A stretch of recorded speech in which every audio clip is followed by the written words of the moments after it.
Hello， 大家好，我是议员。今天我们是来看1875还有1365的 KVK 了。其实这场 KVK 可以说是圆满落幕了，没有想到他们黄庭这么短时间而已。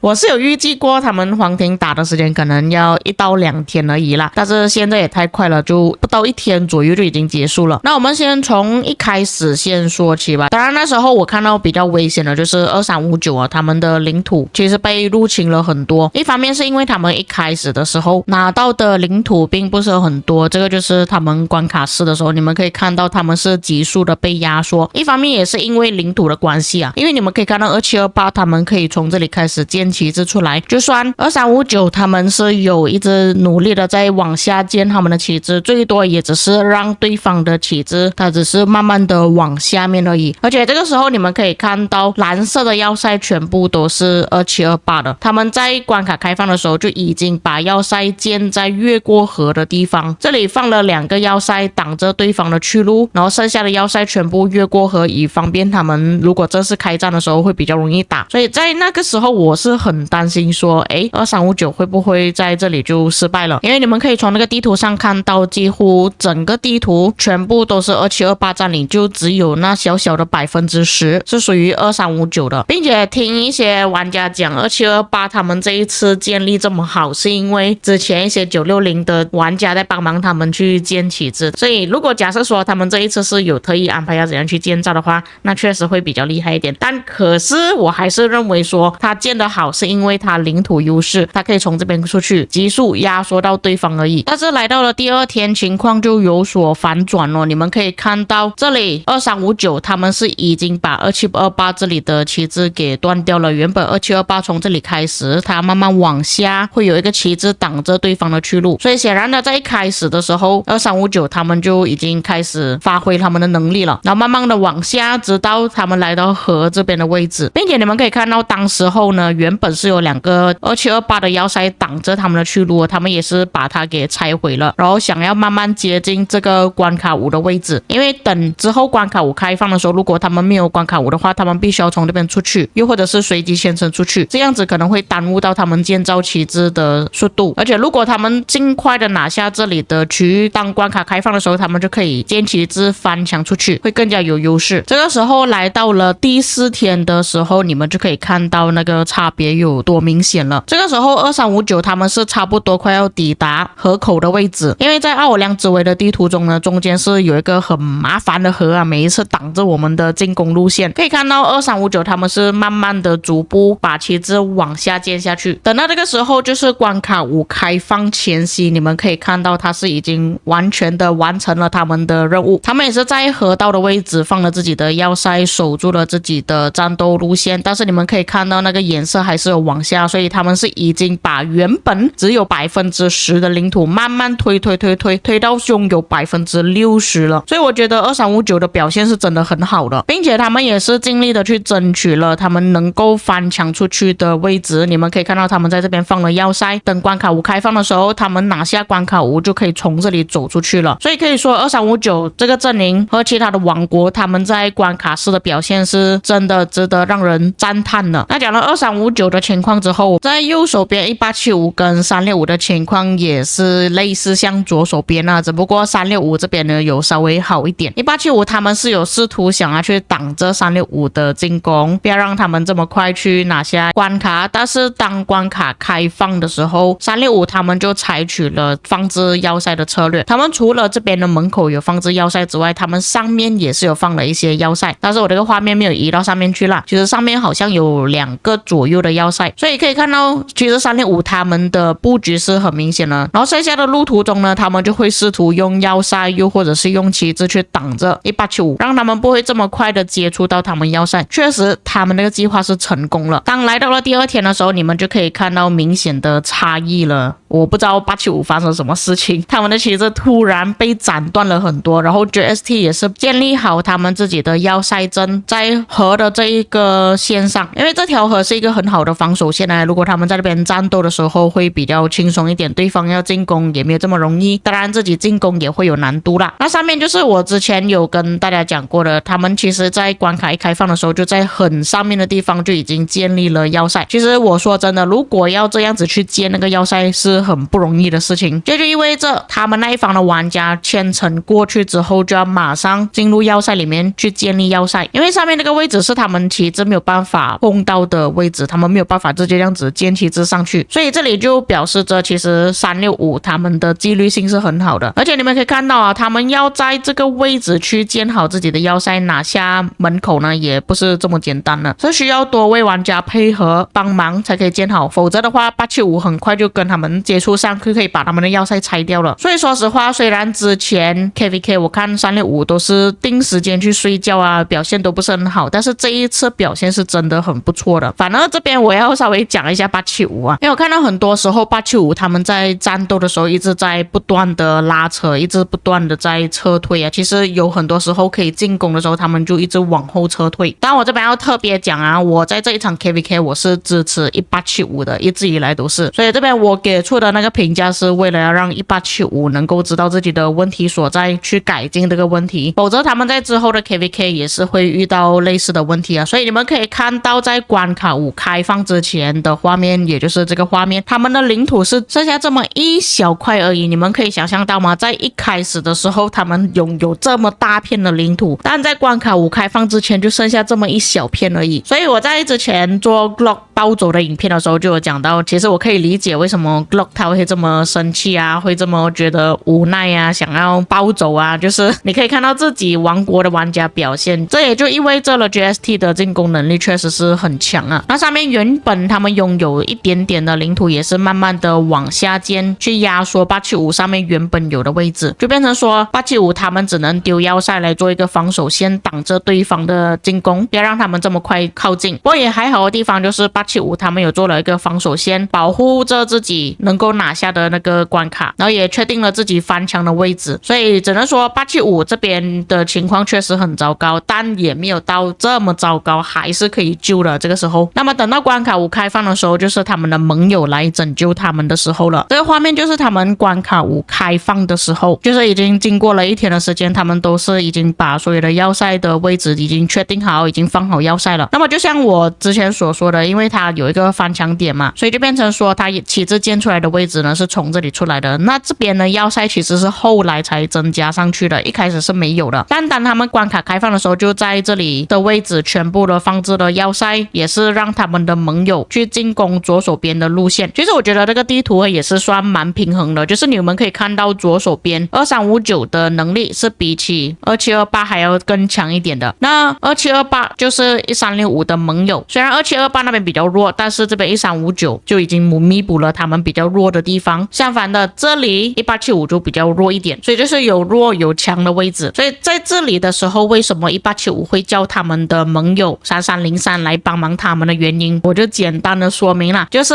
这个打得过这个，然后这个打得过这个。当关卡5开放的时候，这里过来帮忙，这里比较多，这里也有帮忙，但是比较少。那这里等关卡5开放的时候，帮忙比较多是在这里，当然也有一些过去帮忙那边，但是数量并不是到很多，大概就是这样子。所以他们那个情况也是僵持了蛮长一段时间了，因为没有办法进攻，也没有办法去撤退。只不过他们的盟友3303那边，你们可以看到它是很明显的已经越过了河。当你要找到突破点，有任何的进展的时候，你只要越过河，基本上就很顺利了。那现在我们看一下当天的地图啊，这个是在皇庭开放的时候，他们是已经把所有旗帜都建好了。那这个时候你们可以看到2728他们拥有的要塞呢，也就只有这个位置了。他们从这里开始建旗帜出去，但还是有拿到一半的旗帜，而且他们开局的时候情况会比较好一点，因为你们可以看到这里旗帜是已经越过了一条河。如果他们的实力是比起对方还要更强的话，其实可以从这边突破，慢慢的把对方给打掉，以获取这场 KVK 的胜利。至于 GST 的情况就不是很好啊，我不觉得365打不过1875，是因为地图的设计影响到他们的发挥了。那因为后面这边边有一条河挡着的关系啊，所以他们这边能够牵程过去的玩家其实并不是很多。他们有很多玩家都是在河后面的，尤其是在这个位置，这个机场其实会比较大一点。有一些玩家也是来到了这个位置啊，牵程过来，但是因为对方的人数比较多，你能够牵程过来的玩家比较少，你就很难守住这边的旗帜，所以后来他们这边的旗帜也就是在河道这边建起来而已。那365除了他们去抵抗1875之外，他们还有派了一些玩家过来这边帮忙他们的盟友1903，也就是这个浅蓝色的。那紫色的旗帜呢就是3303的旗帜，绿色的旗帜就是1875的。所以在黄庭的时候，严格来讲1365他们是1打2的情况，那1903呢他们只是需要抵御着这边的进攻而已，所以他们这边受到的压力并不是到很多。然后2728就要抵抗2359，3303就尽量去帮忙啊，不管是在2359的地方还是在1875这边，我看到比较多还是帮忙1875啊，因为当我用颜色来观看的时候，比较多黄色的部队都是在1875方，反正我切换过去365的视角的时候，拥有黄色的部队是很少的，他们的盟友几乎都是在打这里而已。但我没有想到情况变化的这么快，先沦陷的就是左手边，这里我们可以看一下，经过了差不多12小时左右的旗帜就变成这个样子了。2728的旗帜是直接往后退了很多，原本他们这旗帜到这里嘛，你们看刚刚的那个截图，你看它从这个方向然后跌到这个方向去，差太多了。那我刚刚有讲多，因为他们中间1903的压力不是很大，所以它旗帜这边减少并没有很多。它除了这边2359进攻的时候有打到他们旗帜有变少之外，其他剩下的领土呢是跟原本是保持差不多的。这里你们可以做一个对比。至于 GST 的情况呢，因为他的盟友那边沦陷啊，其实我是看到他们想要尽力的去打的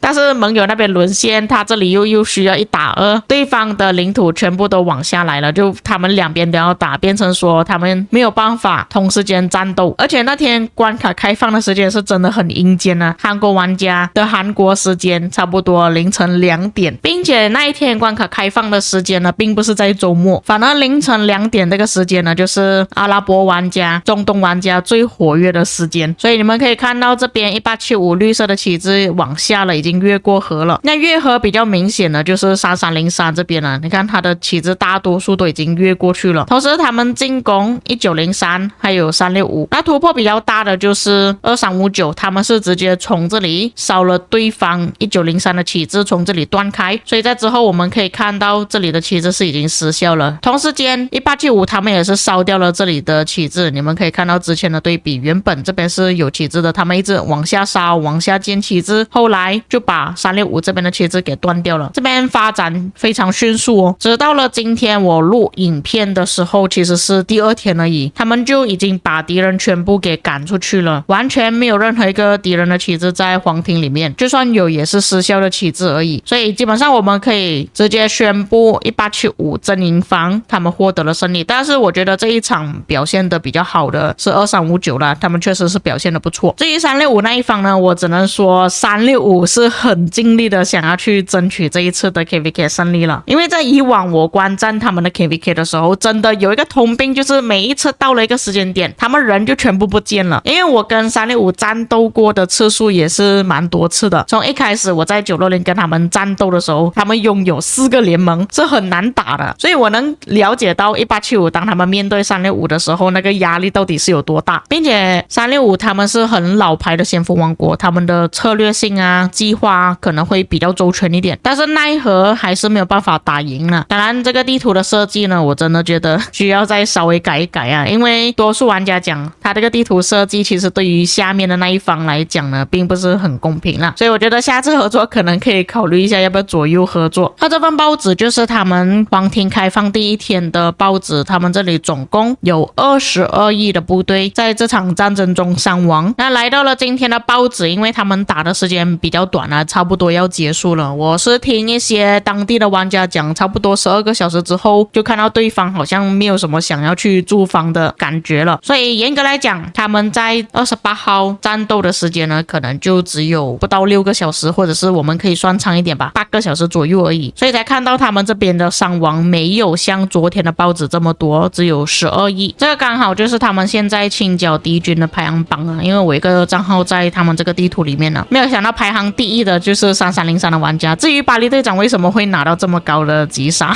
是因为他直接牵程到敌方的领土那边去打架。这个在我直播的时候有给大家看到那个画面，你们可以看到他是真的很疯狂。他直接在 GST 领土那边，当然他也是拿了一个国王图显啊，就是避免有人可能会去锁着他。那他这个时候战力还有 2.3 亿啊，所以要把他城市打下来其实也没有这么简单。所以这边才会看到为什么他的击杀有这么高。那 Staffer 就是2359的国王，之前我有跟他做过一个采访，这位玩家其实是之前2377的玩家，这个是以前960的玩家 Ginny， 所以有很多熟悉的面孔啦。OK， 那么这一场 KVK 的战斗呢，可以说是圆满落幕了。当然我们可以稍微看一下 GST 的伤亡有多少啊，这边他们是已经阵亡了9亿的部队，其实没有到特别多啦，就是我们历史最高的阵亡呢是真的有超过13亿的，所以这一场 KVK 的数据出来呢，我觉得应该是没有办法超越之前960跟2377所打下来的最高纪录。那么以上就是他们这一场 KVK 的详细解说，当然我不是当地玩家啦，可能还有一些更详细的内容我没有办法提到，如果有一些遗漏或错误的地方，欢迎各位在评论区帮我补充啦。所以这边就恭喜1875、3303、2359阵营获得了这一次 KVK 的胜利。这场 KVK 确实挺精彩的，就是黄庭打的时间有点太短了。我们下个影片再见。